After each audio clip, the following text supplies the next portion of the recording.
Okay. I think we are set up. I'm not sure what happened with OBS there. I'll have a fun time editing that out. Greetings everyone, CoinStamp180 here, otherwise known as Swirling Vortex 09 on YouTube, and welcome back to another episode of Elden Ring Reforged. It's been 9 days since I've last streamed. I guess I could have technically streamed Wednesday, but I kind of don't want to get into that right now. Needless to say, I hope everyone's doing alright. I myself can't complain that much. I wish my throat were in a slightly better condition, but I'll make do. Looks like I have the usual screen tearing. And I'm not really sure what OBS decided to do with the audio. I don't know if it was related to trying to make Elden Ring a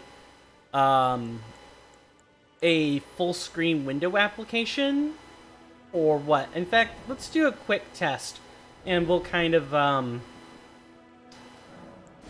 figure out our plan from there. So I believe last time we actually managed to kill some bosses and do the beginning stages of the Fort Height questline. And I believe our next plan of attack was to go take care of Agheel. However, that was prior to my one week house sitting job that I had to go do. And since then, let's make this borderless windowed. And, okay, it seems to be working fine. Now we're going to figure out whether or not the audio is going to crap out in a different direction. But yeah. Our plan is to go take care of Agheel.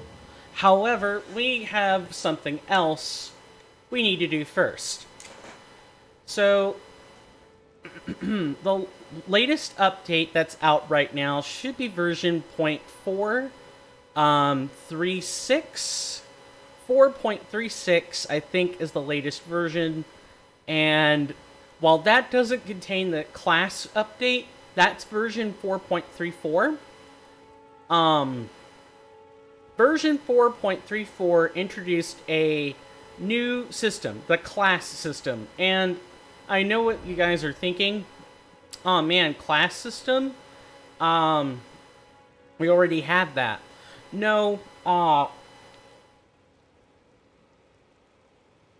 Elden Ring's a bit deceptive in that regard. It's not that it's a class system, it's that the class system describes your starting stat loadout. That's really all it does. It doesn't do anything else. If you're looking for it to do something else, then you want a different game, like, say, Code Vein or something like that. That's more... the class system in base Elden Ring is the stat loadout. Like, what your starting stats are. What this does is...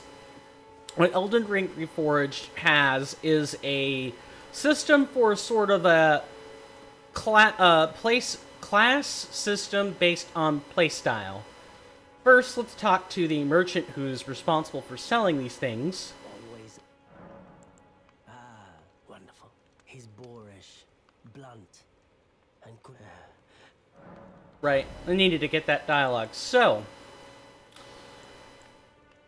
Kale now sells the Oracle Effigy. Let's read it over. Glowing effigy depicting a martyr. Enables the equipping and discovery of fortunes at sites of grace. So, you might notice that we have an item that looks pretty darn similar to the finger furl calling remedy? Furling finger remedy? Is something like that. Except it does something different. Golden powder used by oracles to perceive fates. Use with the Oracle effigy at Sites of Grace to discover new fortunes. Fortunes are basically what the class system is. A fortune of X or Y. We're going to go ahead and buy this. And we're going to pick up the Oracle's Remedy. The first one or two are generally cheap. Then after that, I think like the third one is at 8K. So it's expensive. It's cost prohibitive to pick up all the classes. I did do a little bit of playtesting with this, so I kind of know what some of the classes do. I kind of don't know all of them, though. So we're going to go back over here to the rest site. Any rest site at all will now have this lovely, neat little menu option called Fortunes. Also, want to make sure I am updating it. Twitch recently changed the tag system, so I don't have these nice, neat tags I can use. I kind of have to type in my own, similar to YouTube, which is fine, I guess. I'll just need to figure out what kinds of tags people are using and go from there. But fortunes, there are two menu options and then a way to get out of them. So first, we will divine a fortune. Right now, there are common fortunes, and I believe there are only 10 right now. And you'll kind of see the gimmick once you read over the title. We have Fortune of the Barbarian, the Rogue, the Wizard, the Ranger, the Cleric, the Artificer, Warlock, Sorcerer, Paladin, and Fighter. These sound like D&D classes, don't they? That's probably because they are. Let's just read one so you guys kind of get the gist of it. Increases HP, stamina, and strength. Increases target priority. So that's like having Shabriri's Woe on all the time. That's an item that increases the tendency of enemies to aggro to you and pick you for targeting. Nullifies most counter damage and increases poise during counter frames. I think this is talking about the guard counters and enemy guard counters. Heals on hit, depending on the strength of the hit. Butcher's Axe on just everything. Awesome. Decreases FP, Dexterity, and Intelligence. Decreases Equip Load. Increases damage taken from status effects. So, all of the... I cannot believe it's doing this. I feel like the display got changed since the last time I cracked open OBS. You'd think that if you don't change anything in terms of visual graphics, that nothing would change, but that's the nature of computers for you. Sometimes things change by doing absolutely nothing. But the classes. All the classes have some strengths and some weaknesses. The weaknesses or drawbacks come in the form of playstyles you can't use, quote-unquote. And it's not that you can't use them, but your stats are actually lowered to make it prohibitive to do these other playstyles. The Barbarian, so your faith is fine. Like, you can probably cast incantations, but you won't really be able to wield dexterous weapons or use sorceries that well. You won't be able to wear heavy armor, and woe betide you if you get hit by something like Deathblight, or something like Hemorrhage, where those things... I'm sorry, not Deathblight. Deathblight will just kill you outright. But Hemorrhage does a fixed percentage of your health, plus a slight bit of flat damage scaling to go with it. So, like, it does do a variable amount of damage, but it's got a fixed percentage as the base. So, this would make that sort of status, like Hemorrhage, hit really hard. Fortunately, our stat loadout isn't really suited for this, so we're not going to be picking it up. The one I'm interested in, there might actually be two that I'm interested in, just because of the fact that we're going to be playing with incantations, not just sorceries. But the one that I have particular interest in is the Fortune of the Wizard, which will increase FP, increase intelligence, memory slots, decreases costs, boosts damage. The only trade-offs are that, you know, you don't have as much health, you take more damage from physical attacks, you don't deal as much damage with your attacks, and of course if you try to use incantations, they cost more, along with weapon skills and stuff. But Fortune of the Wizard is probably best suited for what we want to do. And if you thought about gaming the system, because maybe not everything updates, no, Kurnifer thought of this, and made sure that wasn't the case. To make sure, I haven't even read all these yet. I've only fiddled around with 3 of them. One of them is the Ranger, which is for like using bows. The Artificer is for crossbow users, and Wizard and Sorcerer, which are 2 flavors of intelligence-based casting. One specifically focuses on glintstone stuff, which is what you get at the start of the game, and the other focuses on sorceries in general, and it gets better late game. However, if you're trying to get the Isle, like myself, the best one.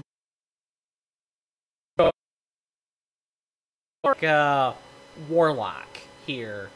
Let's see, when any status effects, right? Stamina regen.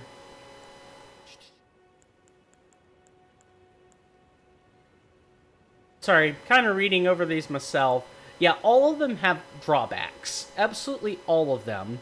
One funny, tiny little thing here is it says souls here when it should say runes, but that's not really a big deal. That's something that can be hotfixed or updated in the next patch for the game. Now, divining the fortune can only be done with an Oracle's Remedy in your possession. So there are a finite amount of them, and you kind of can't access this menu unless you intend to get another class. As for the fortune, we can change our fortune. We even get a confirmation option to go with that. You can decide to opt out at any moment. You can change the fortune. You could also remove the fortune. We're going to keep it on. This is awesome. Let's see. One thing that is different that I'm not sure I'm going to be able to handle is that I'm trying to think. It's over here. Just opposite of the Hound Everjail. A scroll location was switched. The Academy scroll and the other scroll got switched. So normally this is where you would get the carrying Glintblade sorcery and the other carrying sorcery. Now the Glintstone Shard sorceries are here, and the Academy scroll is in the other scroll's location. However, since we picked up the scroll before the update on this file, I have no idea if the item is going to be up here or if it's going to go to its usual location since I've picked up that scroll. So we're going to go ahead and test that out now. I'll ask again. I don't expect responses, of course, but how's everyone doing? I'm glad to be back streaming.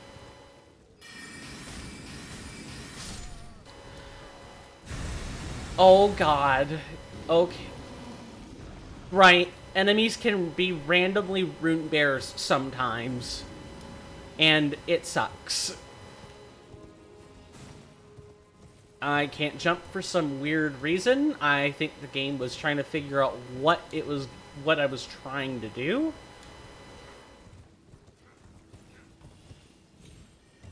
Okay. Yeah, that item appears to have been retrieved already.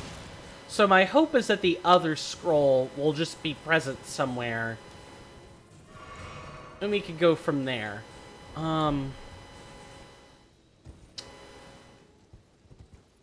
I wonder when they're going to get off my case. Yeah, right now, just to kind of change the subject a little, I don't have a functioning AC. You guys might be able to tell, due to the fact that, hang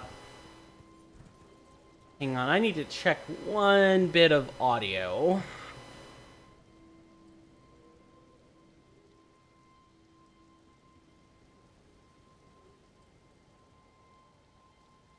It's actually on the gaming PC side.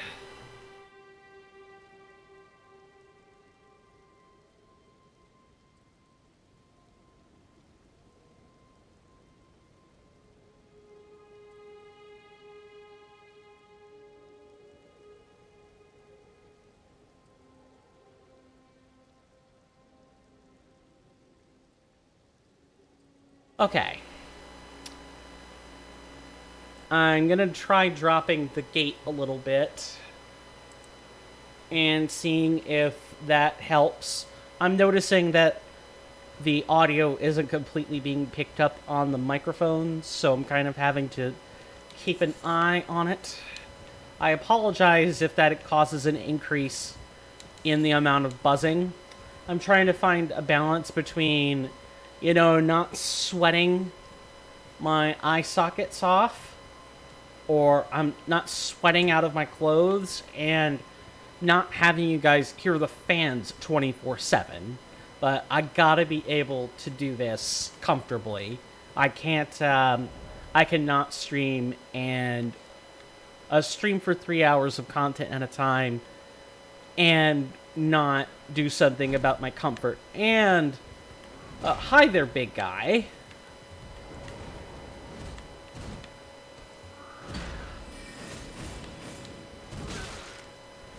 Okay, maybe we don't do that.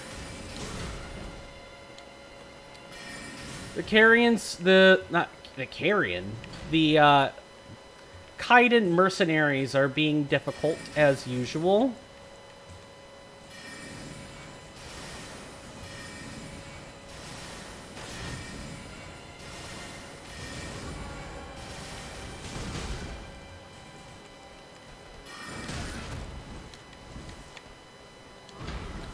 Yeah, early game, these guys don't mess around. They don't pull punches. Gotta take them seriously. So the plan, since I was, you know, late for today's stream, is to go until, see, I think our start time was 2:15. So I'm gonna try and go to 5:15 if I can. I might have to cut it off early depending on individual exigent circumstances.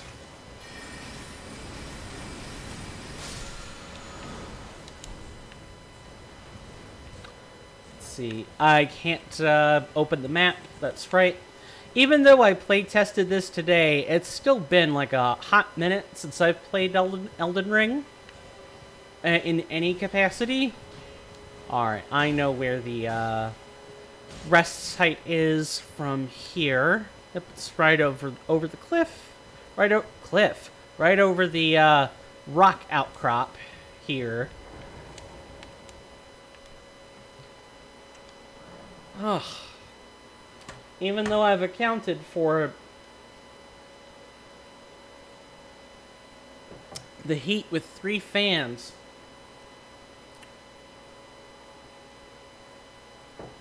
I still sweat in here. Even if I were wearing, Oh, let me fix this before things get rough. Try to get this out of the view of the camera, which I might not be able to do. Alright. Alright. I think I might still be able. Let's see. Nope. There's a slight bit of... Let's see.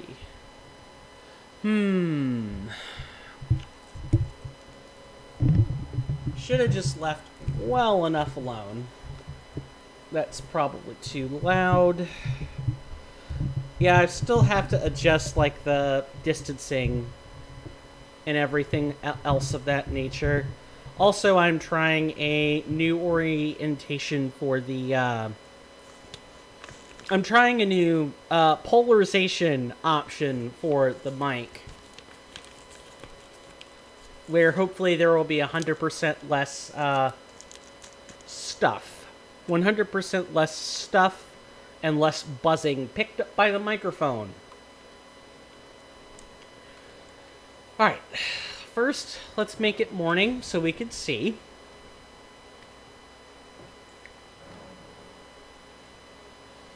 Anyone else? I'm a creature of... I like my creature comforts. And, I'm not exactly making a good go of this. When the temperatures are only in the 100s. Only in the 100s. I can't imagine what it's like in Texas or Europe, where there are real scorchers, or out in the desert. I think I might die in heat like that. I have to figure out... I have to figure out a better system for my style of dress in the summer. It's fall, and there's still 100-degree temps. Of course, it's raining, so right now that's not really the case. I think it's like in the low 80s or upper 70s right now. But normally I don't feel that because of the air conditioning. Now I feel every degree of heat. All of it.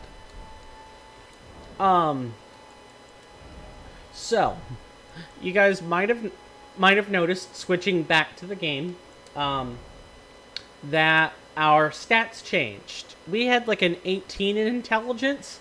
Now it's a 22. We had a 14 in vigor. Now it's 11.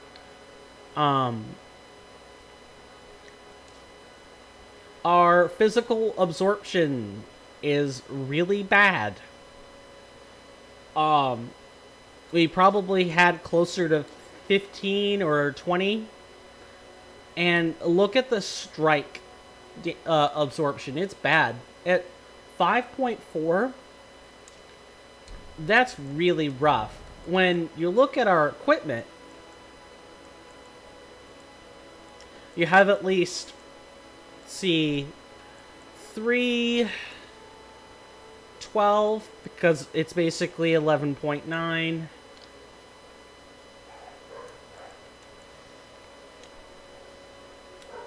$14 even.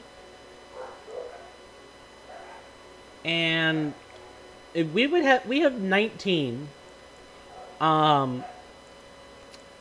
We have 19 points, percentage points of strike mitigation, and it's reduced to 5. Yeah, we're fragile. We're very fragile.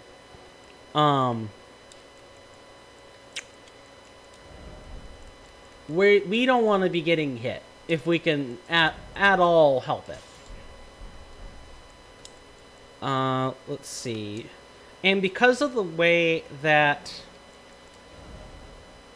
Oh, we didn't write... I made a pilot file specifically to test for changes. I did that yesterday.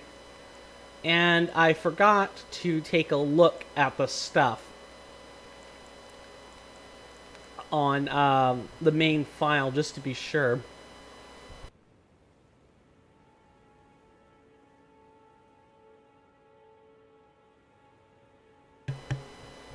Okay. My apologies about that. Before I forget, I mean, this isn't going to help us fight Agheel by any stretch of the imagination. But we should at least pick up the Catch Flame. Because Catch Flame is are one of the 2 incantations that are generators.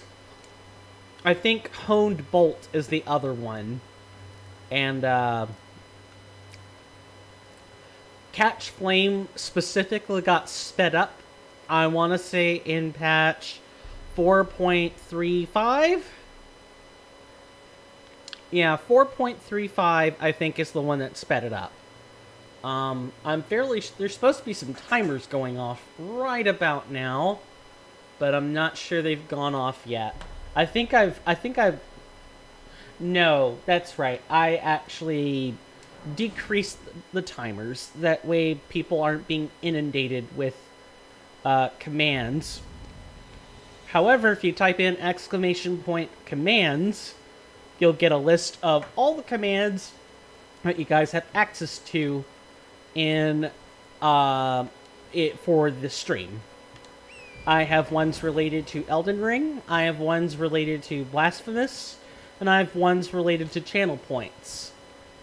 Spending 50 of them lets you ask me any question. As long as it doesn't violate terms of service, I will answer it.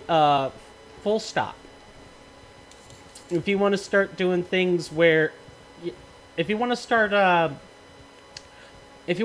having me do things like wear a hat or take off my glasses, those are going to cost you. Because I actually have to go grab the hat, 1, or 2, I can't see without my glasses. Jinkies. Never mind. Anyway, yeah, I can't see without my glasses, so... spending a good chunk of channel points for that. And I believe a dragonfly is following me. Also, Agheel only comes out at night, I'm fairly sure. So there was no point to changing it to morning time in the first place. Alright. So, before I forget, we can attune any number of generators, as you can see, as long as you attune the generator. We don't technically need to cure poison right now. We're going to get a heal just in case.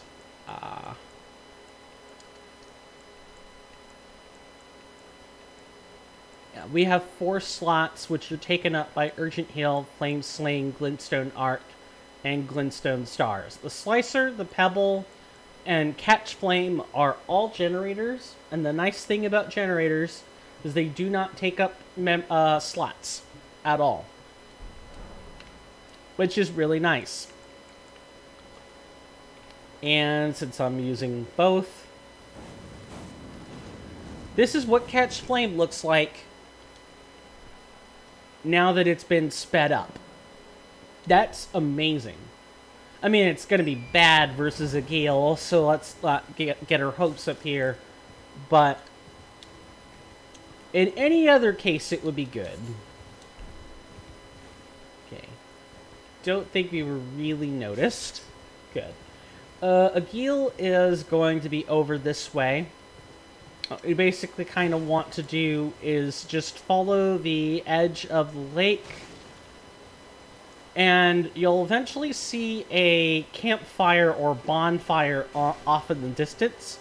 Notice that I'm specifically referring to the places where you rest as rest sites and not bonfires, because rest sites actually have the menus, whereas that is an actual bonfire or a pyre, But no matter which way you choose to say it, bonfires don't do anything in this game. So I'm trying to keep the language concise.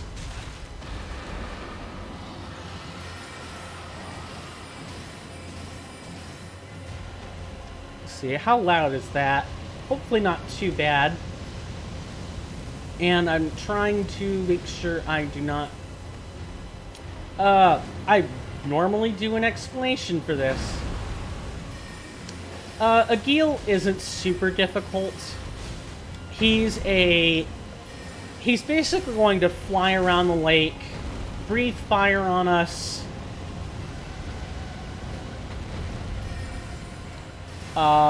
If you're incredibly close, he'll swat at you with tails, claws, or his feet.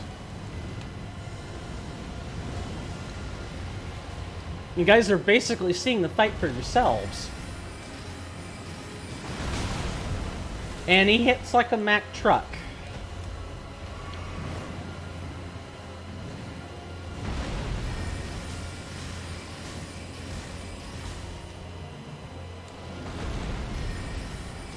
But once you learn the dragon, like the flying dragon's patterns, it's really not that bad.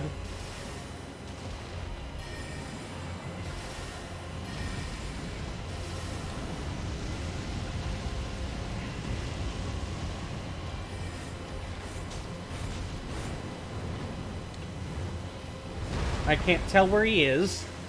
Yeah, he's not a hard boss. You just have to pay attention. I mean, I suppose that's true of anything in Elden Ring, but I find it's especially true of the flying dragons. Oh, that's not fair. Come on, that was a shockwave.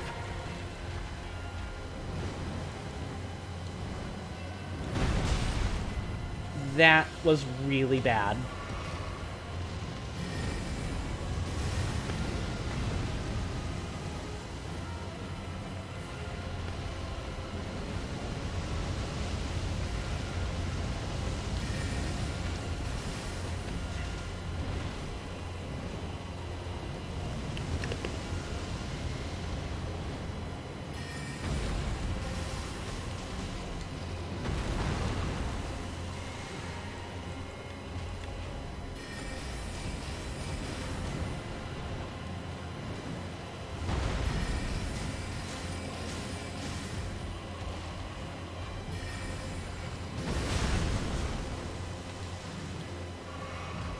I'm playing like a complete noob right now.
Okay. See? Oh, and anytime you kill a dragon for the first time, you get a notice that says that, oh, hey, you could go pick something up over at the Church or Cathedral of Dragon Communion. Those are two places that allow you to exchange the dragon heart that you've obtained for an incantation referred to as draconic incantations. And let's see, that's a key item. Let's take a look at it then. Dragon heart seized by a dragon tracker. Riddled with gravelstone, this grotesque organ continues to beat vivaciously. An offering used in the dragon communion. Consume a dragon's heart at the altar to make its power yours. While a terrible and savage-looking thing, the heart has a peculiar beauty to it. Yeah. It doesn't immediately seem apparent right now, and I need to kill an enemy group if I'd like to actually teleport anywhere, and I believe I see my chance right now. I can kill a bunch of these, and I believe we'll get something resembling a flask. Can, of course, just, you know, warp back, but I kind of want to stay around at the lake, not, Okay, too short. Yeah, I kind of want to, you know, not be warping back every time we kill a boss. Although that is fairly standard practice. Look at that. Look at that. Decimated. Absolutely decimated. Also, another tiny little change that I bet you probably didn't pick up on until just now is that in base Elden Ring, you have to confirm the flask option for your horse. I think as of patch 4.35, let me just do a little bit of double checking. If I go and look at updates. No, I'm sorry. That's, oh, where was this? I thought I spotted it earlier. Let's see. Astrologer. Yep, no. Was it earlier then?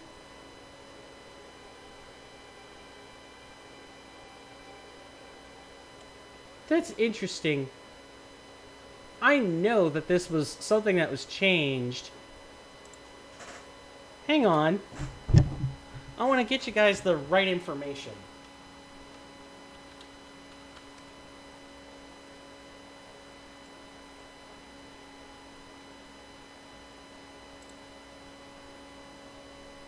I'm looking for it when it's actually a separate post. So in patch 4.34, you get... That was basically changed, so you don't have to, you no longer have to confirm it, it just does it for you, which is fan-freaking-tastic. I can't tell you the number of times in vanilla Elden Ring that confirmation message killed me. Not directly, but it led to my death. Not having to confirm that is such a nice quality of, life change, and it's one of the big reasons why Elden Ring Reforged, even if you don't like all the gameplay changes it makes, the class system you can opt out of. If you want to just duck and deflect and, you know, not have to worry about confirming whether you want your horse to get a flask for it to come back, it could still, the game could still be, the mod could still be something that you would enjoy. You don't have to subscribe or use gameplay changes you're not interested in. There's some things that no matter what you're going to have to experience. So the changes to player statuses or enemy statuses, yeah, no, you're gonna have to deal with those. But the changes to enemy and player statuses are actually a good thing, apart from Deathblight, which I still vehemently oppose, but at least it's bearable now, more bearable. For the most part, statuses are actually useful. You're not limited to poison, bleed, scarlet rot. I'm sorry, poison, hemorrhage, scarlet rot, or frostbite. Those are the 4 big ones, and a lot of enemies are immune to frostbite as well. So now, even effects like Deathblight are attainable. Sleep has way more uses, and Madness also has more uses. Like, there's so much good material just from a mechanical standpoint that it's not funny. Even if you didn't subscribe to, oh, well, you can purchase classes to enhance your playstyle, or, you know, there are more infusion options available for your weapon. There are more ways to play, but even if you're a purist, there's still some quality of life changes in here I think you'd really like. If you're on the fence, just pick it up. Try out the mod. Type out !ERR to find out more, to go get the mod. Its installation is super simple. I'm normally terrible with mod managers, and even I managed to figure... I'm sorry, that minimizes people who have...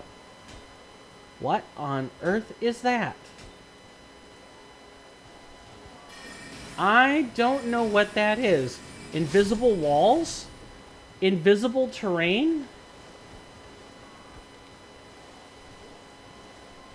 Yeah, right here.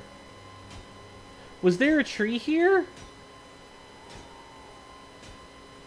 I'll have to clip that later. Right. It's easy. I'm terrible with mod managers, and I figured out how to do it.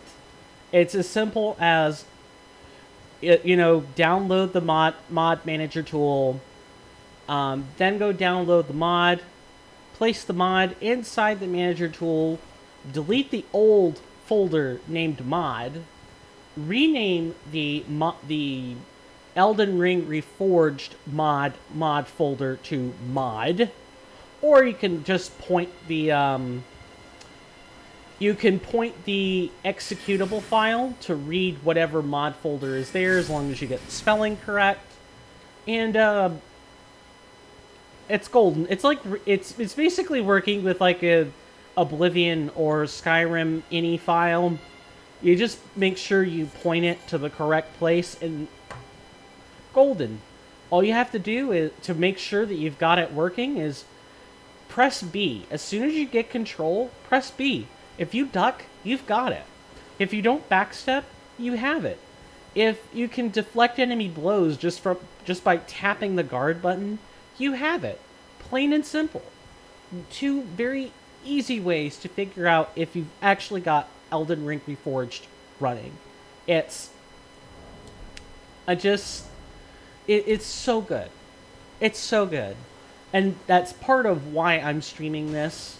Now, today I'd normally be doing Blasphemous. It is Friday. But, Blasphemous is kind of a little more stress-inducing than Elden Ring Reforged is for me. And there's nothing wrong with that.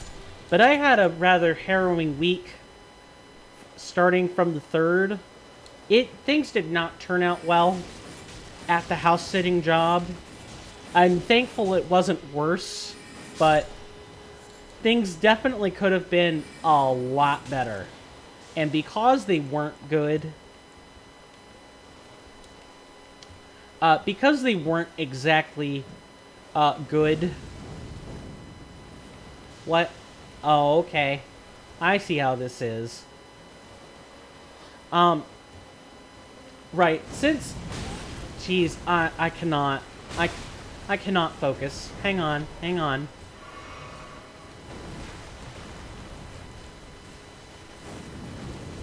Yeah, these things resist flame, which is what I'd expect.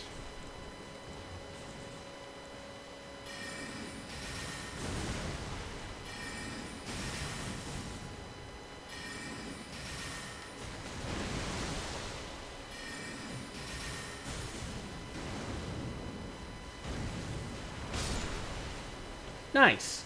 Thank you, Mr. Crab.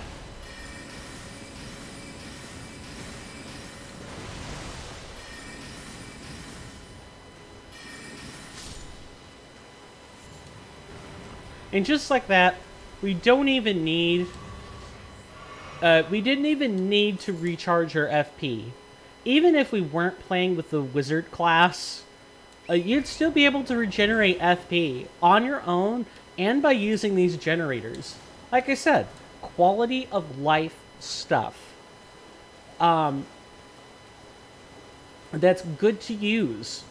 It's good out of the box. I highly recommend it.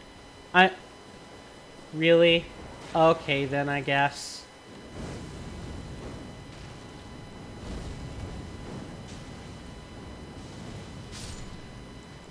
And of course, while my playstyle does complement sorceries a lot more than it complements incantations, the fact of the matter is, I could still use both with this class. Alternatively, if I just need unfettered base stats, I can opt out of the class at any time. It's good material. I really like how far along Elden Ring Reforged has come. It used to be just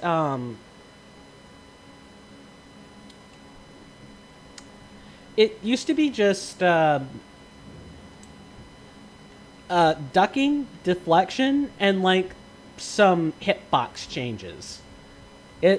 Well, I shouldn't say that. I don't know what the original mod's history was, but you can quite literally go find an archived file that describes the initial stages of the mod, and I'd love to ask Kernifer themselves about it at some point when I inevitably have to do a review of Elden Ring. That is something I want to do with stream products when I'm done with them, is to actually do a review and put them on YouTube under the channel, under the main channel, Swirling Vortex 09. And the review will consist of modded material, as well as a review of the game itself.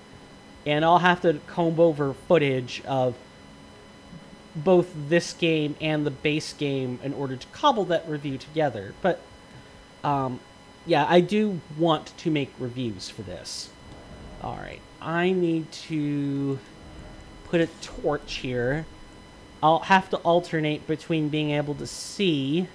Actually, I probably don't need to do that, and instead could just alternate between casting implements.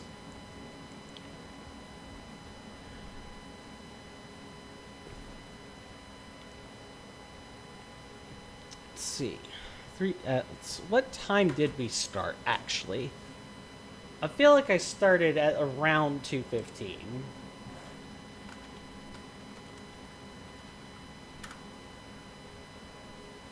Ah, I see. So, because of how hot it is, even with the fans, what my intention is to take 2 intermissions this time. However, they're going to be smaller 5-minute intermissions as opposed to one big 10-minute intermission. Why? Simply because I need to spend some amount of time cooling off. I'm wearing my streaming attire, which, for those who maybe couldn't tell, my streaming attire is like my vest and my dress shirt, so I get very hot as a result. Oh, crap. And I'm dead.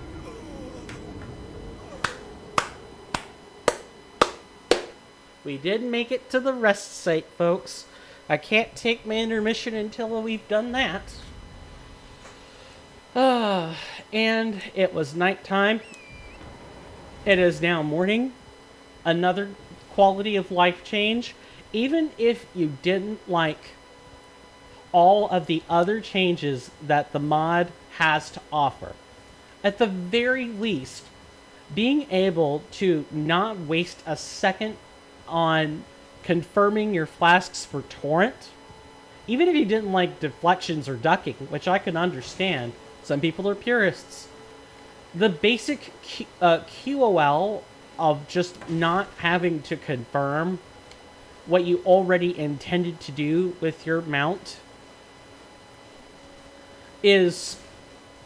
I mean, you could put that in an individual mod package and people would eat that up like it's nothing special. That's a perfect reason to dip your toe into the world of Elden Ring mods. And don't just wait for this one. I'm hoping that Convergence, or what is it, Garden Eyes, I think is another one, or Call to the Abyss, Call of the Abyss, COTM, something like that. That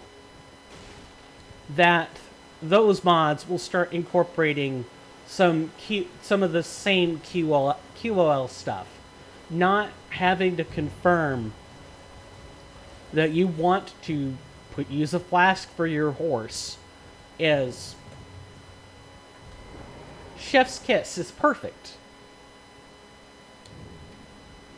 And we're getting to the point where people are putting skins on torrent. That's how far Elden Ring mods have come along. To those who are looking to complete their Elden Ring journey before modding, that's fine. I respect that. I understand wanting to sample the base game. I made it about halfway through before I decided, I've experienced enough of the game now that I'm confident I want to mod it. Because people have done Elden Ring to death. In terms of streaming and recording, people are still doing it. Why? Challenge runs, no-hit content, speed running, lore runs, meme runs. People are still doing it. And it's all in base Elden Ring. All of it. Almost all of it.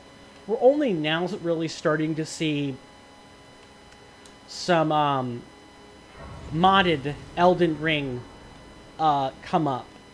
And it's mainly from like the mod creators themselves, with a few exceptions. It's nice. I believe we're trying to catch up our faith and intelligence right now. Our faith and arcane, excuse me. I'm hoping that we'll be able to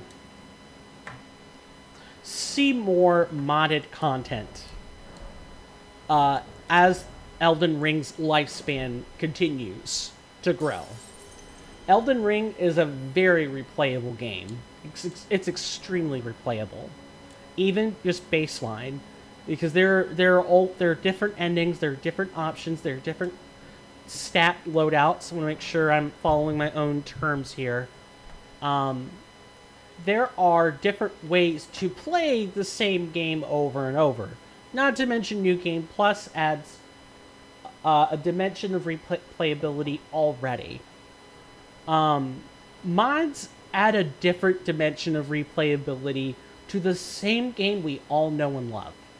And Kernifer has lovingly crafted this mod from start to finish. Everything ranging from hitbox fixes to new mechanics, to alterations of existing ones, animation speed-ups, cancelable moves, cancelable frames. It just, this mod does a lot of heavy lifting, and it really facelifts the game. It really facelifts it. I really like the fact that Elden Ring Reforged has something for everyone, big and small. And hey, for those who are looking to create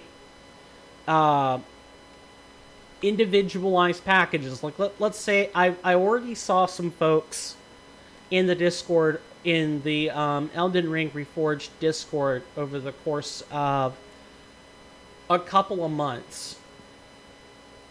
And even, I think, 1 or 2 posts over just the week I was gone, asking about deflection being a standalone thing, ducking being a standalone thing. If Kernifer gave their permission for individual mod packages like that, people would be way more willing to use, are not way more willing, but I think Elden Ring Reforged has the opportunity to be a great base for other mod packages, as well as a continuing base for the mod itself to grow on as time passes. I guess that's what I want to say. It's great. There really is something for everyone, and I really encourage people to try it. The timer, I assume the timers have gone off, as the chat should indicate already. If you want to know more about Elden Ring Reforged, or the build, or other stuff, simply type in any one of the commands, and it'll show. There's information here. Let's see. I know that ERRB is for the boss resistances and immunities document for Elden Ring Reforged. I know that ERRA, that command will bring you to Kernifer's main mod author page. It's, I feel like OBS has dropped the ball on... I'll have to check for updates and stuff later, but I definitely feel as though it has dropped the ball somewhere along the way today. I've spent entirely too long chatting at you and not taking intermission.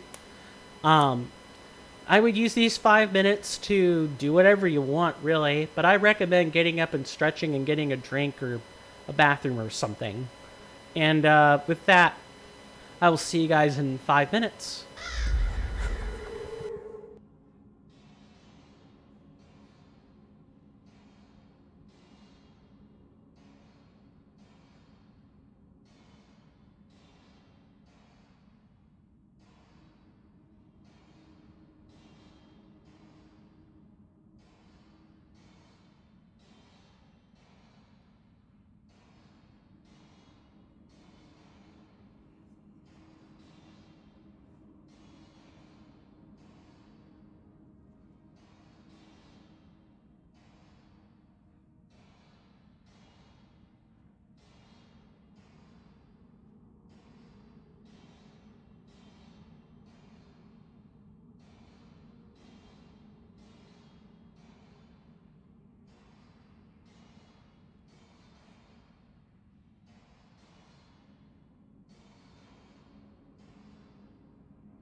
am back. Sorry about that. Hold on. I gotta fix one other thing.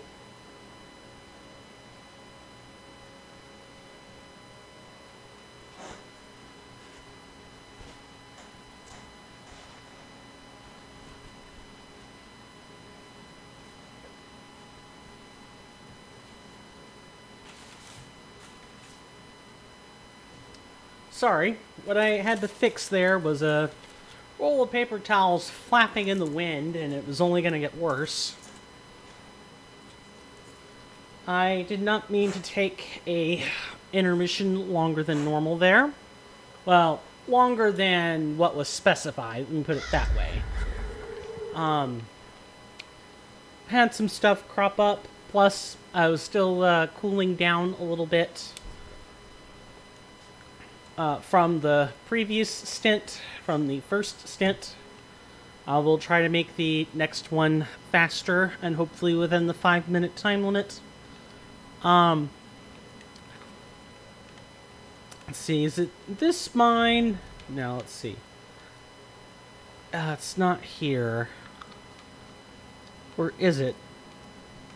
I think Patches is supposed to be in these tunnels. At the bottom. I suppose I should break the ice by asking how everyone's break was, huh? How everyone's longer than specified intermission was. Hopefully you got your stretches, your snacks, your drinks, your kisses from your loved ones. You name it. Hope you got it.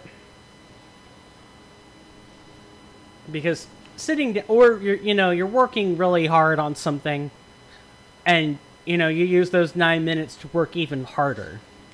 Where you're not splitting your attention in two places. Hopefully one of those two things happened. I tend to use intermissions to actually go stretch and get something semi-productive done.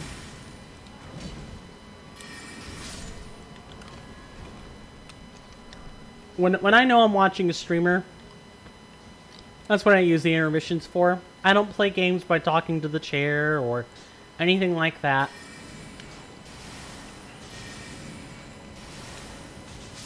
I go try to actually do something. The mines are generally going to have these stony miners here. Are they the dig... No.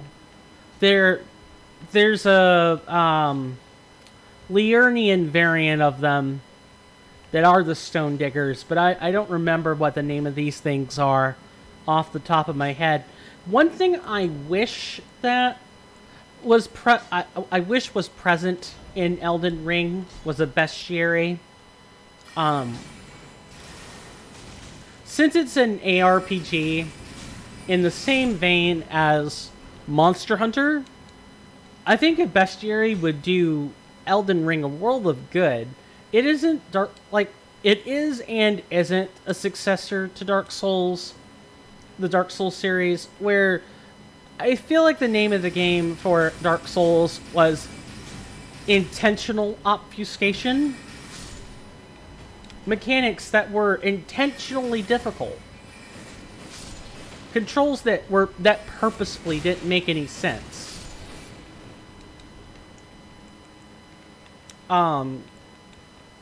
Mechanics that were purposefully clunky for the exact reason of it's difficult.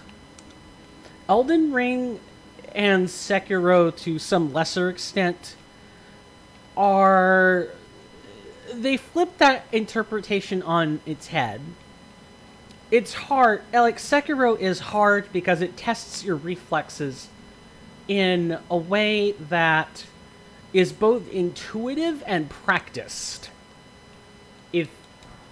If you don't know what you're doing in Sekiro, of course you're going to get flounced or floundered. Or, you're going to be pounding sand against bosses and stuff in Sekiro. It's meant to be difficult. but it's extremely fair once you've practiced. The controls are not difficult. They are very intuitive to grasp. And tapping your guard button would eventually be as comfortable as breathing. Elden Ring sort of follows in its footsteps, where there were basically what was carried over from Sekiro was the whole sneaking and certain certain ripostes or vital attacks were carried over, and that was more or less it. There was an opportunity to make the controls feel that much more fluid, but I think, LOL, people complained about Sekiro being too fast, too hard, that FromSoft and Miyazaki specifically scaled back what Elden Ring could have been in terms of the smoothness of controls. You can still have the smoothness of controls and have a high fantasy setting like this. You absolutely can. There's no reason you can't.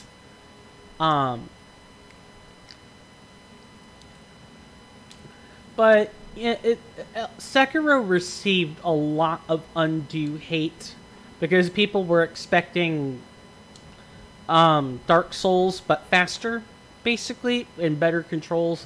And that's something else too. And this is just I'm kind of rambling at this point, but I think it really illustrates my point.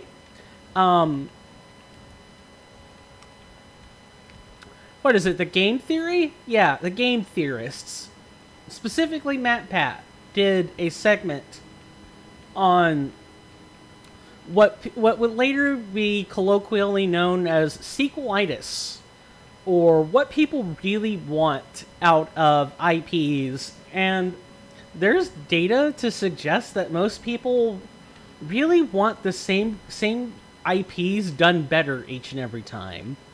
Like, there's a reason that Call of Duty sells exceptionally well, and why they can keep reselling a wheel, so to speak. It's because reselling the wheel, but the wheel goes faster and is more optimized each time, actually, it speaks to a lot of people that what they really want are just constant improvements, not new IPs. New IPs are interesting, but they're unknown. People are only going to buy in if they like what they see. When you have a franchise, you're essentially reselling the wheel. You're finding a way to take the same product, revamp it, give it one or two different mechanics, and then that's it. You know what you're getting. People like products where they know what they're getting because it's predictable. People like predictable products. Just from a heuristic point of view, people like Magic the Gathering because the mechanics are both new and evergreen. They are the same, and yet they're not. They work, the new mechanics of Magic the Gathering cards work together in a way that complements the design space well, while also innovating the design space at the exact same time. Do they get it right all the time? No, of course not. Wizards of the Coast tends to flounder around more than it actually does something useful most of the time, but they get it right sometimes. And there's a reason that Magic the Gathering is a successful 20-year-old card game. It's because they know how to resell the wheel. They know how to improve the wheel. Keep it well maintained. Even with all the floundering decision-making that tends to happen at Wizards of the Coast, the fact of the matter is people still buy in. And yeah, there are some people that are definitely, they've sunk their costs at this point, and or are just wailing for a product they like, it takes some amount of skill and acumen to keep reselling that wheel. It's the same thing with Elden Ring. It's exactly the same. People want consistent, predictable products. It's a human behavioral pattern. We like constantly improving products we know. We like services we're familiar with. We don't like strange, unpredictable. Humans are naturally xenophobic creatures. And I know I'm going to get people raving at me in the chat for such an opinion, but I think it's at least partially true. People fear the unknown. And yes, it's easy to say, well, no, that's not true. Not everyone fears the unknown. And you'd be right. But then allow me to make the point that Mass Effect makes so well with the famous Solarian scientist. Humans are an excellent control group because you can always assume that someone, I'm paraphrasing by the way, that someone is going to come up with a different result. That one human in particular is always going to be an exception to the test. And that's why humans are a great control group. There are always going to be people who break the rule or don't follow an established or perceived pattern. That's just the human condition. It's human to be different. It's human. It's human to want to investigate the unknown and to fear it if it looks scary, or even if it doesn't look scary. The uncertainty can create fear in and of itself. And that fear drives people to make or perform various actions that they would otherwise not do if they weren't scared. That's what I mean by humans are natural xenophobes. Where I'm not trying to emulate the hateful aspects of xenophobia. I'm trying to show you that a lot of xenophobia is rooted in fear instead. And a lot of the xenophobes out there, as long as they aren't warped by hateful messaging, and it really is fear of the unknown, or fear of that which is different, that cannot be readily explained, then you can assuage that fear. It's understandable from the point of fear, not hate. But yeah, I definitely want to make sure I'm clear in that you can definitely also have hateful xenophobia, and that happens a lot as well. I'm just saying that humans have predictable reactions to things they fear. Even though individual humans can't be predicted, like that's the whole free will argument, that humans make independent decisions, and even when two humans are presented with the exact same facts, each human can make an entirely different decision or follow a different pathway of decisions based on how they interpret a piece of information. Just based on that by itself, I forget where I was going with that. See, this is what I mean. I ramble a lot.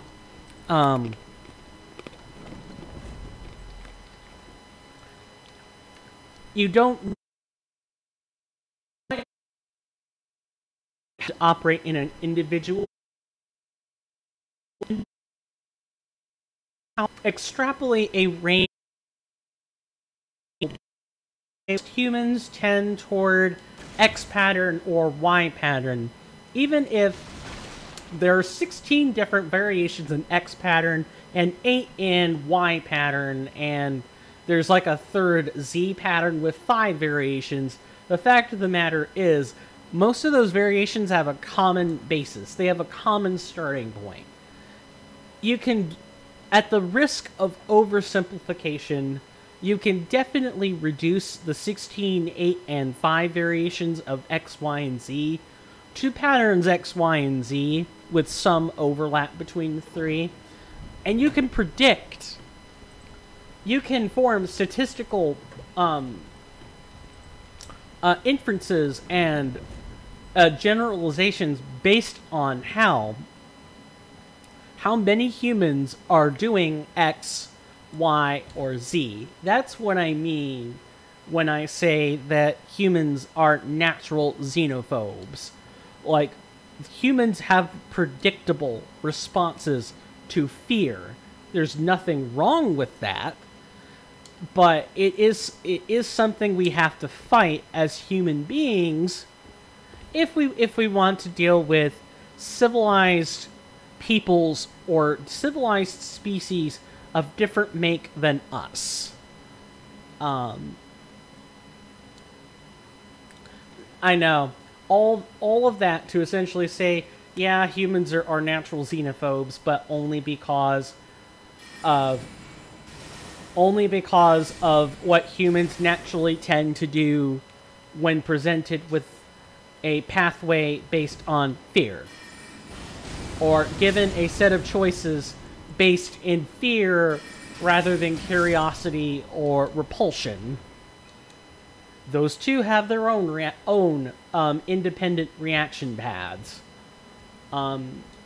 Humans have predictable responses to their emotions, albeit you don't know where on the spectrum of predictable responses that an individual human might lie, or what kinds of actions an individual human might take. You can talk about groups of people that way, but once you start getting to individuals, pattern-based heuristics kind of go by the wayside.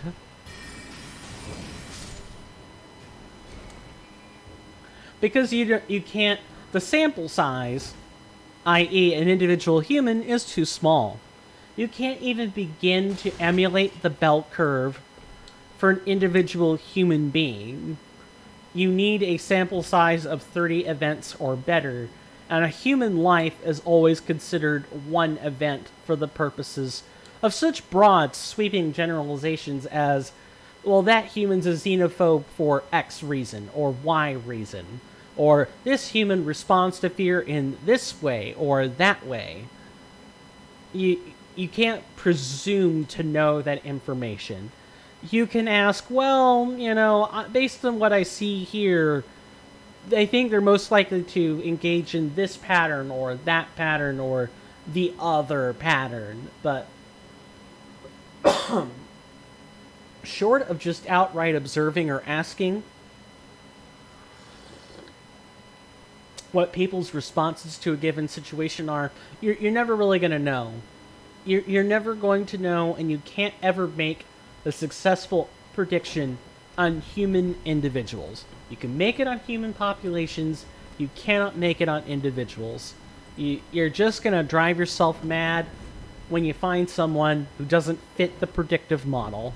Because, as I've already quoted at no less than 2 or 3 minutes into the explanation, humans make for great positive and negative control groups because you're guaranteed to find a human who will behave in the exact way you want, and a human that will behave entirely contrary to what you're looking for.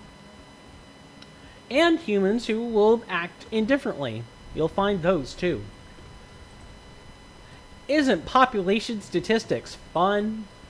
Isn't behavioral statistics fun? I don't really think so. That's the realm. That's kind of the realm of sociology, and I leave it at that. That is something that, like, a biopsychologist or a sociologist. Biosociologist? No, that's not what I'm wanting to say. Like a biostatistician. A statistician. That's what I'm trying to say. Someone who cobbles together statistics from parameters of human populations. Based on or specifically of their behavioral trends, based on patterns and data. Stone Digger Troll is exactly what you'd expect.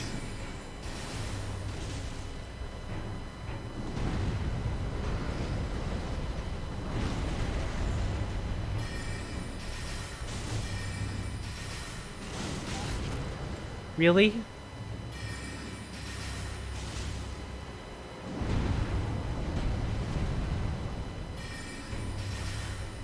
Yeah, he's a troll that hits hard. And of course, as a wizard, we're extremely weak to these attacks. A lot of them are strike damage.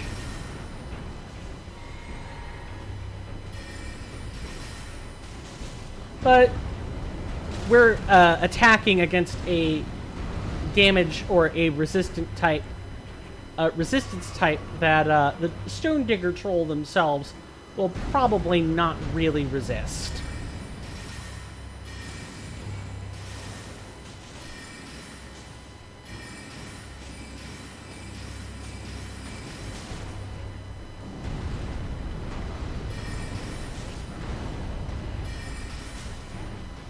Really? Oh, okay, there's the third one.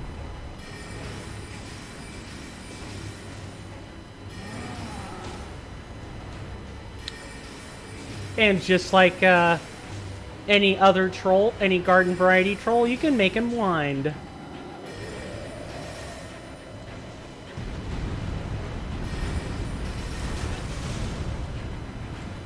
Okay, there's a 5-hit combo. I'm lucky I dodged that. There's a 6th hit. Okay. Could be worse, I guess.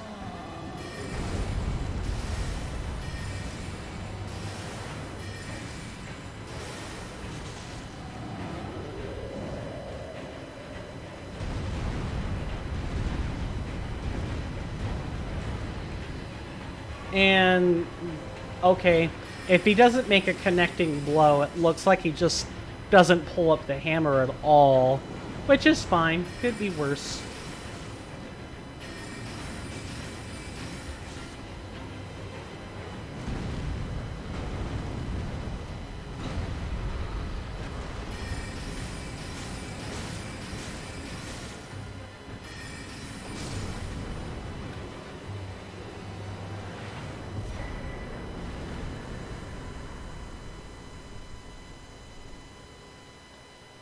Easy clap.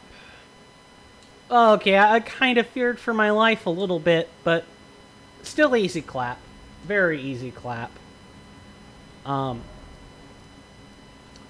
tunnels don't, the tunnels are like your first real source of upgrade materials. Also, I think we can go to the Table of Lost Grace. And we should upgrade our staff.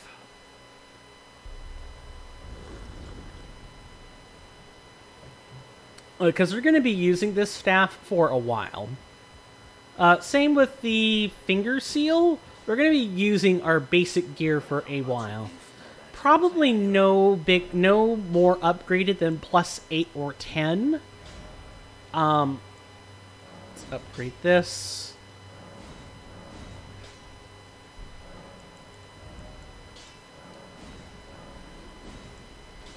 Let's go ahead and get rid of any duplicate gear pieces we might have.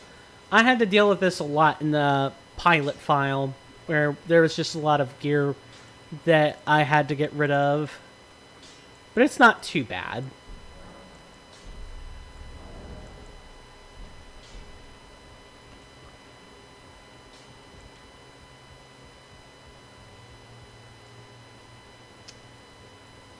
Also, hopefully the graphics look a little bit better. One thing I forgot to mention is that in the process of making it bordered windowless, or yeah, borderless window, is that that got rid of the screen tearing. Hopefully there aren't a whole bunch of dropped frames as a result, but this should look much prettier. It looked okay before, but it should definitely look better now. Let's see. I basically managed to turn back on the maximum graphical settings. No, it's not what I'm looking for. I am curious. Before I do any leveling, I want to go back to Sorcerer's Cellin. We have not found patches yet. That is something else I want to do, but let's go back to Cellin first. I want to see if she does not in fact have the other sorcerers for sale, which is what I thought would happen, if I'm being completely honest with you. We've given over the scroll as well, so there's no way to revert that decision. That is the risk you take when you're playing through mods like this, is sometimes your mod will go through an update that completely and irrevocably changes how something works in the game, and you can't go back to show that off. You're kind of stuck. But we should still be able to get the other scroll. It's just going to happen at the normal junction instead of later. Put another way, the stuff you would expect to get normally will occur normally instead of happening in a modded capacity, which is what patch 4.36 offers newcomers. You wouldn't have Carrion Slicer right now. You would have the Glintstone Shards. That would be your Swift and Greater ones. Right, can only level up once. I forgot. Don't worry, we will catch up on our faith in Arcane soon. Very soon. Let's try to find ourselves patches.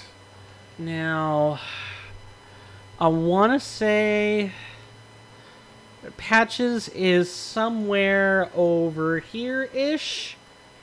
Also, speaking of which, we need to go over to Church of Dragon Communion. We have so many things we have to do. So many places to go, things to see, spells to collect. It's so little time to do it all. As a reminder, for those who are looking at the content roadmap, it is the 12th of... it should be the 12th of August, right? Yeah. It's the 12th of August, 2022, at the time the stream has started. In 5 days, I will be in class from 9 in the morning till 1 in the afternoon, getting back on, getting back home right around 1:30, and the stream times will be kicked back accordingly, as I'm streaming during the days I have class. And I'm not streaming on Mondays, but we already weren't streaming on Mondays, so it was already a non-issue.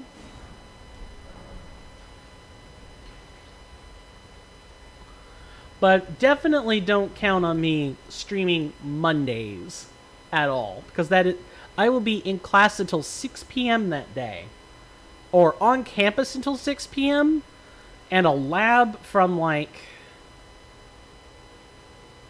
2:30 to 5:20 p.m. Eastern Standard Time.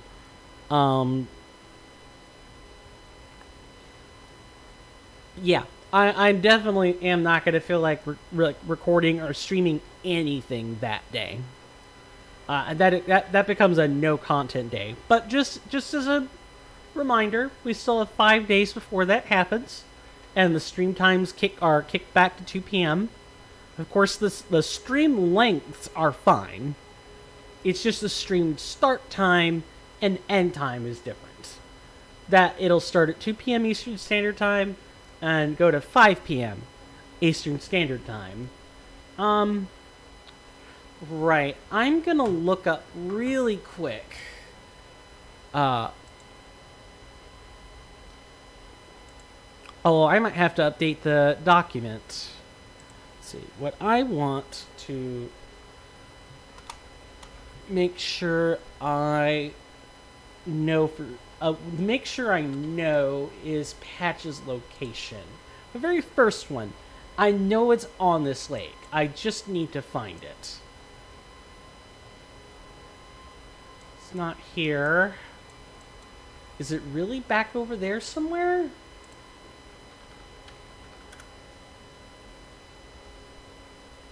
Ah, it is over there. Okay. So I was slightly wrong about the location. It's still in the body of water here, but it's not the lake. It's this river back here. So before we... Oh, first we need to, I guess, talk to Yura.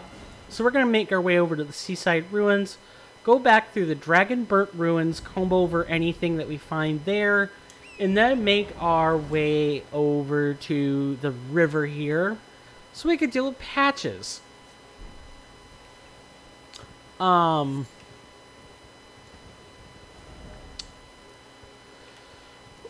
Yura, I think, is basically going to congratulate us for our kill. Let's see if I'm right about this. Beautiful work. Felling that dragon. And as such, there's something you might like to know. The heart you brought back. It's used in dragon communion. If you should find yourself overcome by hunger for the heart, yearning for its strength, then seek the devoted church on the little island off the western coast.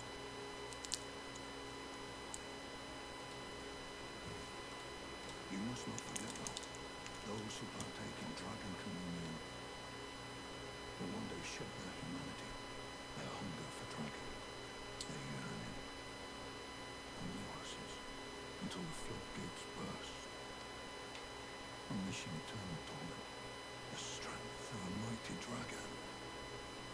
Magnificent, but deadly. It's no surprise that dragon communion is ruinous. You must not forget those who partake in dragon. Okay, so, yeah, Dragon Communion is dangerous. But that's our middle name. That's a 30% of this build. Dragon Communion incantations have arcane requirements.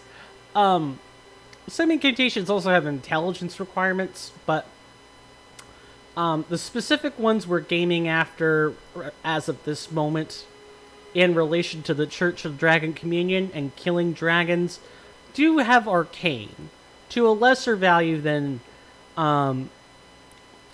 faith. I think that's how it works. Is they require more or at least some amount of arcane to effectively use. And the dragon breaths are great. They target the offensive breaths target 2 to 3 different weaknesses. Well, there's one for fire, there's one for magic, there's one for rot. I think there's one for frost as well. Then there are dragon incantations that upgrade those breaths. And I think there's also a specific one that is not a breath weapon, a dragon incantation that I think just straight up grabs an enemy and or bites it for massive damage. They're incredibly powerful. They could be used in midair, but some of them can, not all of them. But the downside is the wind-up time. Takes a long time to actually use some of the breath incantations. If you want to use them for any significant amount of damage or utility, if you're just looking for a weak like a weak tap, you're probably not going to get that out of a dragon incantation. It's much better if you actually charge the incantation up completely. I don't think the taps are very much worth it. If you can get the enemy to focus on something else, breath weapons that build up status or deal magic damage are super good. And those will definitely be in our toolkit.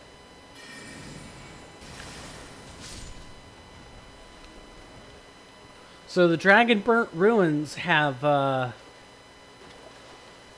well, they have dogs that can't really evade any tracking.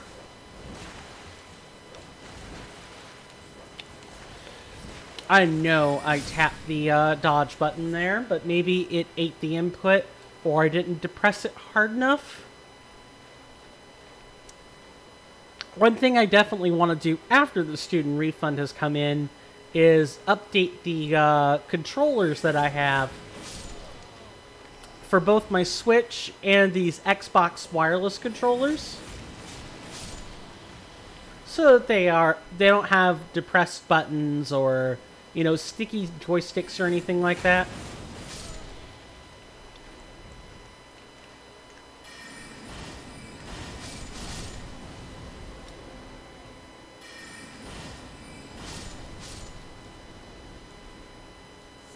Let's see if I can get close enough now that,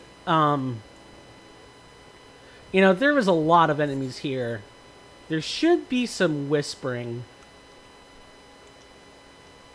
Nope, that's just the dog.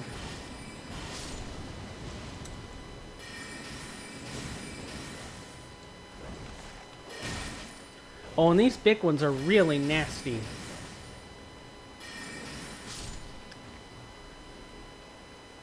Yeah, dogs come in multiple sizes in Elden Ring.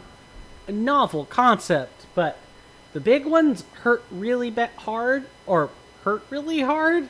Hurt a lot. Their attacks can pack a mean punch.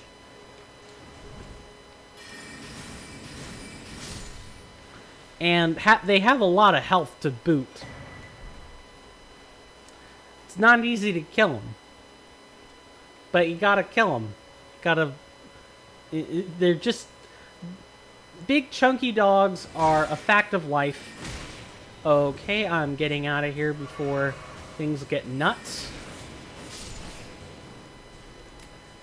Annoying enemies are a fact of life in Elden Ring, or in any FromSoft title.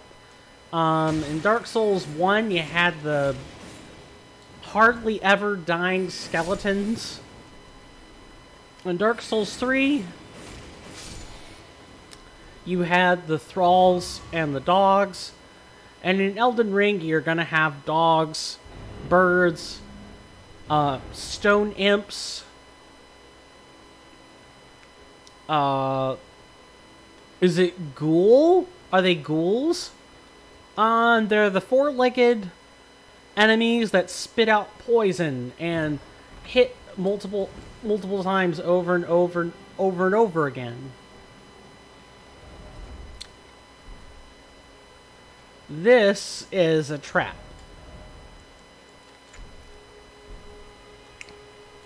Yeah, that white mist, you don't want to get caught up in that.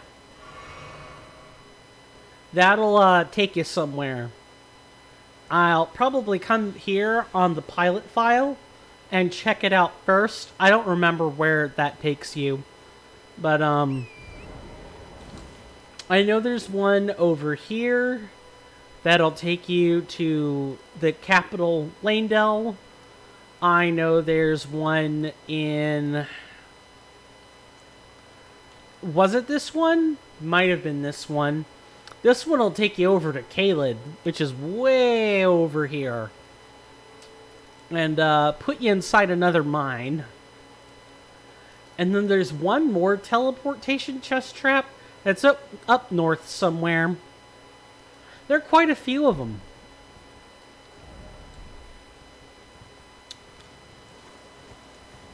And they take you to some pretty horrible spots.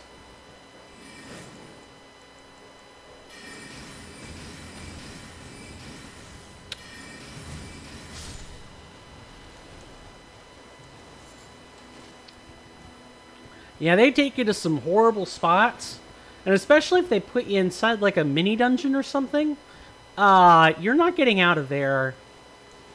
You can't just warp away. You can't fast travel. You actually gotta fight your way out of places like that. And, those suck. Especially in vanilla. I mean, they probably still suck in Elden Ring Reforged.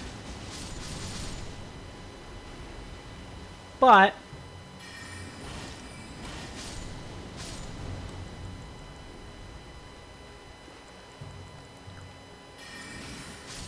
at least with Elden Ring Reforged, you have more tools at your disposal and better tools at your disposal for dealing with threats on hand. You could still be woefully unprepared and meet your maker in Elden Ring Reforged. That hasn't changed. But,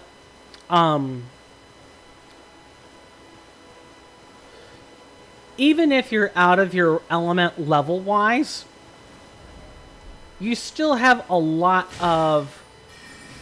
You have a lot of options for dealing with bad situations.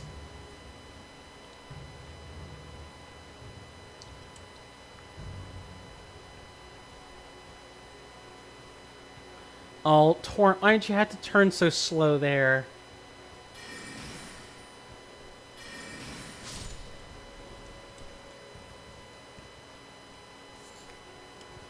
This next segment's gonna get really complicated. I mean, really complicated. It's not the skeletons. It's the other stuff. Although, these skeletons also suck.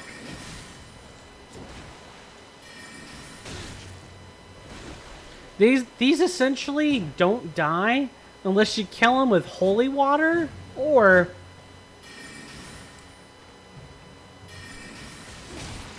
Really? Or you hit them while they're down.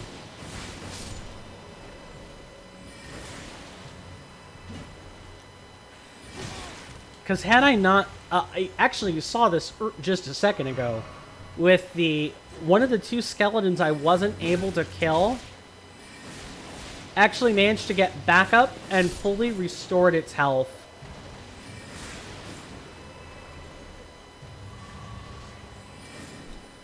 Alright, Dragonfly.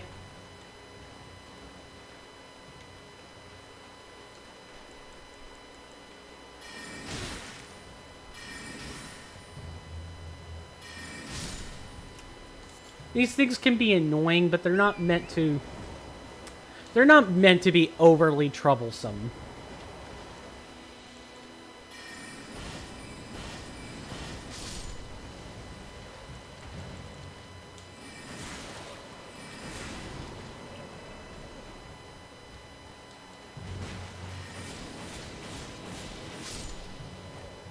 Now, somewhere along the river should be a rather precarious foe. Should show up right about at this point.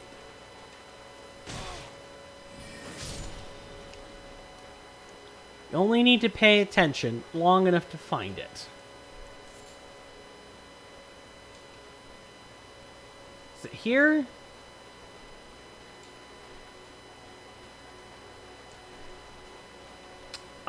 There's definitely...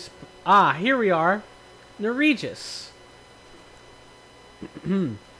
Norwegius is a bloody finger. So... There's a similar group of people in Dark Souls 3. A similar group of NPCs. Whose purpose was like to ambush and kill people. If it isn't Nereus. Nereus, okay.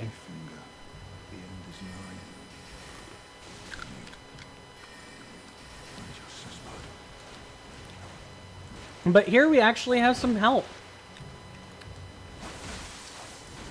Oh yeah, don't turn your back to Nereus here, or they will get you with the hemorrhage-inducing daggers.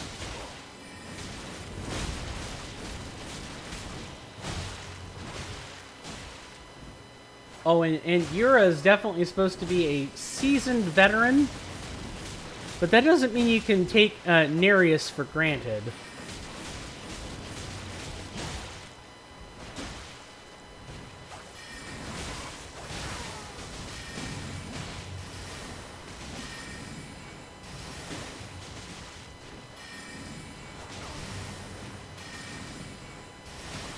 I noticed that he doesn't have a health bar, though, so Yura actually seems fine for the most part, although he still drank.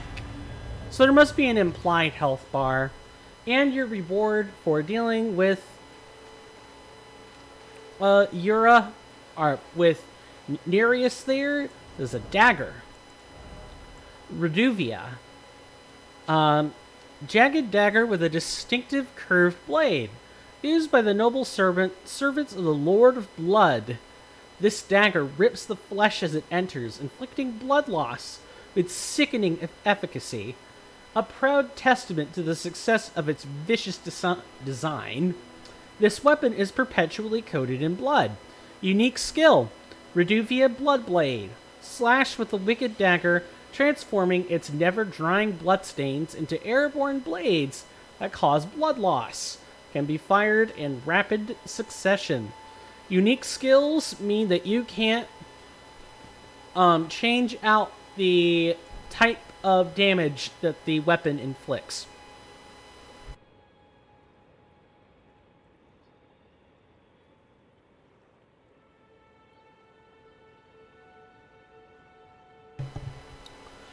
Okay. Sorry about that. I had to sneeze. Yeah, unique skills. The game gives you a tutorial about this, but if it's unique, you're stuck with it. You can't change it out for anything. What was that? Was that a health gauge? I just missed it? But we've arrived at the cavern that we are supposed to find patches in. After I looked it up.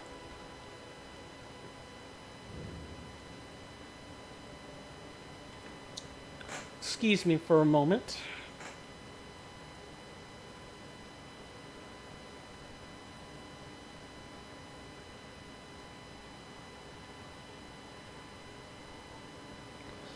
Sorry, I had to make sure I wasn't being texted with something important.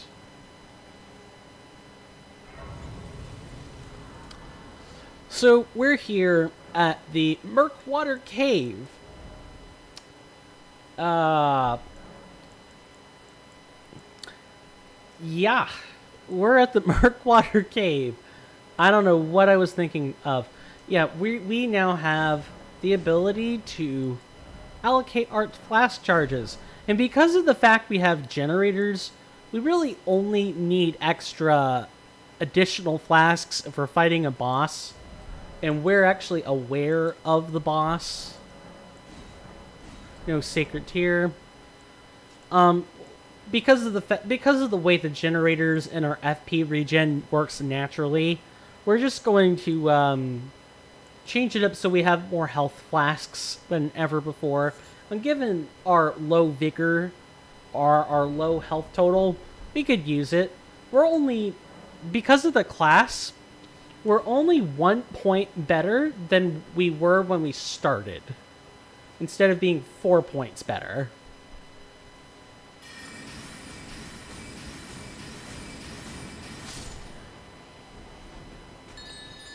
Oh god. Right, I forgot.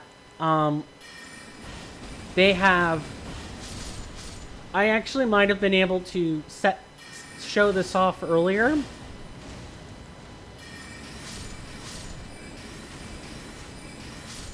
See these? These are bell chime alarms. If you step on them, they make noise. And they alert anyone nearby to the fact that you're here, you're present. It sucked. Like, big time. Because we were going to have our fun with those groups of people, and then they ended up trying to ambush us instead. I mean, it's just an alternate situation for us, but it still isn't necessarily the most fun thing in the world to try to deal with.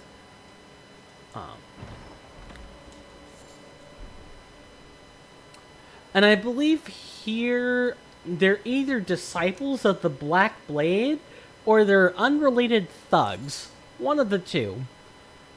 My mind is on the latter, but it could very easily be the former. And our reward is an ambiguous situation with no one around. Okay, where's the boss? Patches is supposed to be here, but I don't see him. We're gonna get away from that treasure chest.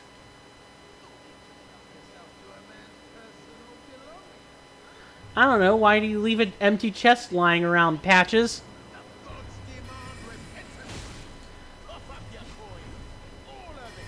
I am afraid that's not happening. Yeah, so this is Patches.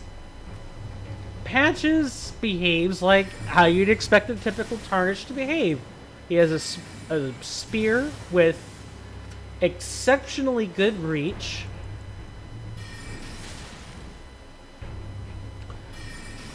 He uses special aromatics. He'll dodge roll any of your casts. And he'll practically force you to flask up.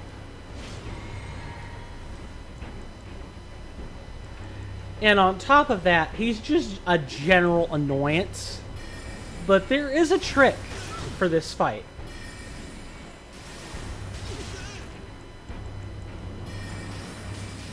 Wait, please! I surrender! White flag and all!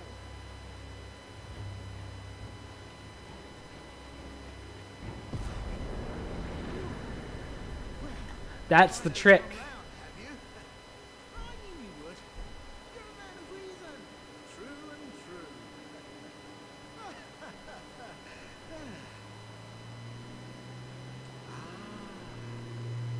What do you know? You're tarnished, like me.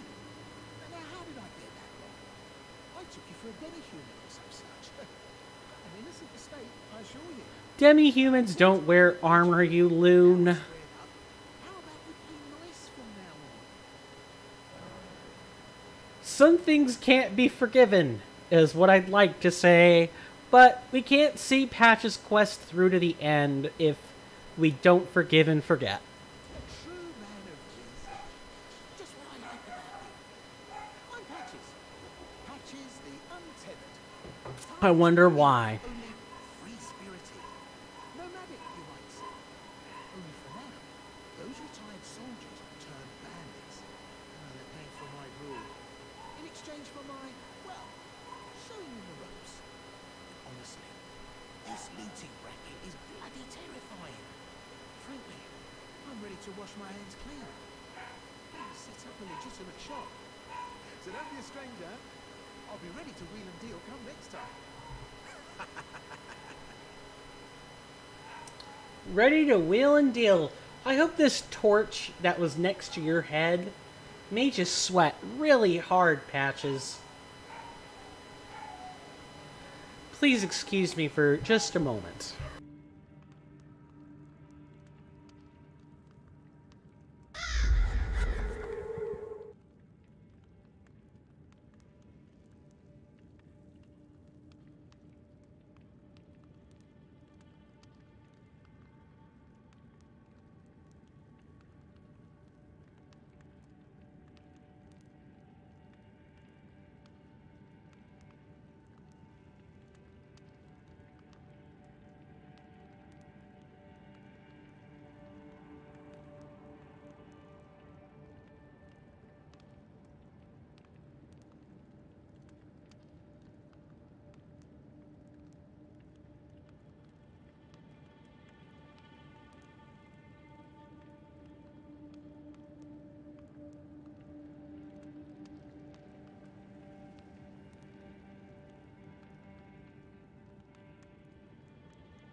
I'm sorry about that, folks.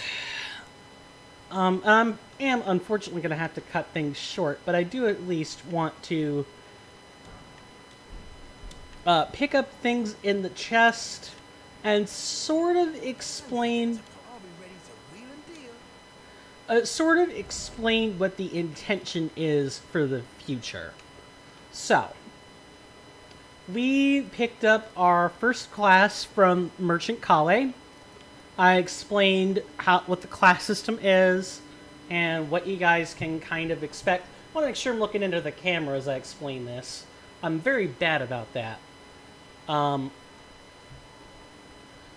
So, returning back to what I was trying to say. On top of that, we managed to defeat the flying dragon Agheel, get his heart. We went over here, exchanged it for our first dragon spell, our first dragon incantation. We proceeded to have some difficulties and some running around. We managed to defeat Agheel.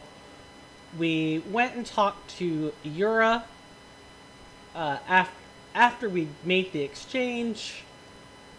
Then we went through Dragon Burnt Ruins. I proceeded to explain about trapped chests. Then we went up here, and along the way, we fought Bloody Finger Nereus. Nereus. And Yura helped us, gave us a good ol' assist. Then we fought Patches. We did exactly what we came here to do. I'm just having to cut things short. Next time, our plan is going to be to investigate this little outcropping right here. I believe that's a shack. And there's a painting here. On top of that, we're going to make another pass at the Knights Cavalry. If we hadn't already beaten it, I'll have to go back and review things. And it's a pretty simple test to find out if we've actually defeated it or not. Then after that, I think the plan is to continue exploring the upper section of Western Limgrave before moving on to Eastern Limgrave. Yeah, I think that pretty much does it. We have quite a few things that we're going to be able to do come next time. Now, what I might do off camera is to go ahead and grind out the runes for the other 2 classes that we're going to be getting for this playthrough. We'll be getting the others, of course, but the 3 that we're really interested in, I'll go ahead and grind up the runes for those if I can, and if not, we'll surely find enough runes to purchase what we need to divine these fortunes in our spare time. Before I go, I am going to see if there are people available for us to host. If not, I'm going to kind of turn you over to like a random... I'm going to let the auto host sort of take it away.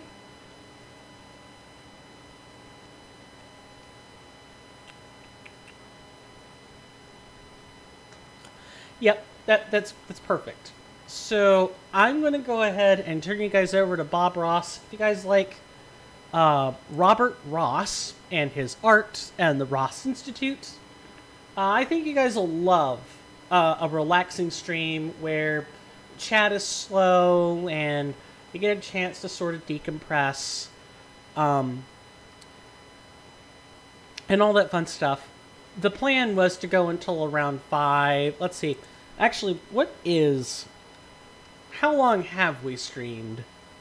Yeah, our plan was to go until about 5:20 p.m. Eastern Standard Time, but the dogs are making it rather difficult. Really difficult. And I'll have to fix the alerts, or the chat box. But that is for a different day. Sunday, we'll be coming back to more Elden Ring. And Wednesday will be the last time. Actually, Wednesday will be the start of our shifted schedule.